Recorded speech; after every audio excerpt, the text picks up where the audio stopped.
Pepper lemon சோறோட இந்த உருளைக்கிழங்கு வறுவலை வச்சு சாப்பிட்டீங்கன்னா சும்மா அப்படி இருக்குங்க. இது ரெண்டையும் இப்போ எப்படி செய்கிறதுன்னு பார்க்கலாங்க. இதுக்கு தேவையான பொருட்கள் பார்க்கலாங்க. இப்போ இதுக்கு நான் சொல்கிறது 1/4 கிலோ ரைஸுக்கு சொல்கிறேன். சின்ன லெமனாக இருந்தால் 2 எடுத்துக்கோங்க, பெரிய லெமனாக இருந்தால் 1 எடுத்துக்கோங்க. கடுகு, கடலைப்பருப்பு, உளுந்தம்பருப்பு 1 ஸ்பூனு, 3 வரமிளகாயை கிள்ளி விதையை நீக்கிட்டு வச்சுருங்க. அதுக்கப்புறம் தேவையான அளவு உப்பு, அப்புறம் கடைசியாக லெமன் சாதத்தில் சேர்க்குறதுக்கு பெப்பர் 2 ஸ்பூனும், கருவேப்பிலை 2 இனுக்கும், மஞ்சள் தூள் ஆட் பண்ணிக்கோங்க.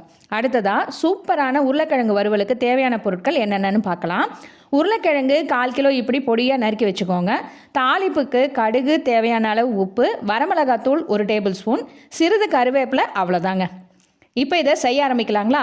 முதல்ல வாணலியில் 8 ஸ்பூன் சமையல் எண்ணெயை ஊற்றிக்கோங்க.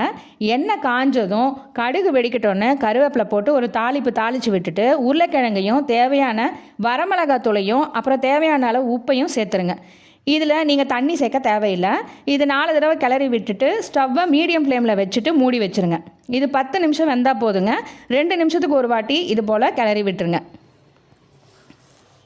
சரிங்க, இப்போ இது வேகட்டும். இப்போ நம்ம பெப்பர் லெமன் சாதம் எப்படி செய்கிறதுன்னு பார்க்கலாம். முதல்ல வாணலியில் 8 ஸ்பூன் சமையல் எண்ணெயை ஊற்றிக்கோங்க. எண்ணெய் நல்லா காஞ்ச பிறகு நம்ம எடுத்து வச்சுருந்த கடுகு, கடலைப்பருப்பு, உளுந்தம்பருப்பை சேர்த்துருங்க. நல்லா பொன்னிறம் வந்த பிறகு கருவேப்பிலை, வரமிளகாய் போட்டு ஒரு தாளித்து விட்டுட்டு அதுக்கப்புறம் கலருக்காக 1 ஸ்பூன் மஞ்சள் தூள் ஆட் பண்ணிவிட்டு ஒரு தாளித்து விட்டுட்டு எடுத்து வச்சுருக்கிற லெமன் சாறை சேர்த்துருங்க. நல்லா ஒரு தடவை கலந்து விட்டுருங்க. இதை கொதிக்க விடணும்னு அவசியம் இல்லைங்க. தாளித்து விட்டுட்டு உப்பு கொஞ்சம் தூக்கலாகவே சேர்த்து கலந்துக்கோங்க. சாப்பாடு கிளறும்போது மேட்ச் ஆகிக்கும். இப்போ சாப்பாடு எப்படி கிளறதுன்னு பார்க்கலாங்க. நான் ஆல்ரெடி 1/4 கிலோ ரைஸை வடித்து ஆற வச்சுருக்கேன். சாப்பாட்டில் நம்ம எடுத்து வச்சுருந்த பெப்பர் தூளை போட்டு இது மாதிரி நல்லா கிளறி விடுங்க.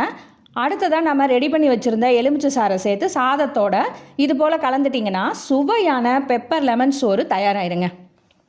இப்போ இது கூட நம்ம செஞ்சு வச்சுருக்கிற உருளைக்கிழங்கு வறுவலை வச்சு சாப்பிட்டிங்கன்னா சும்மா அட்டகாசமாக இருக்குங்க.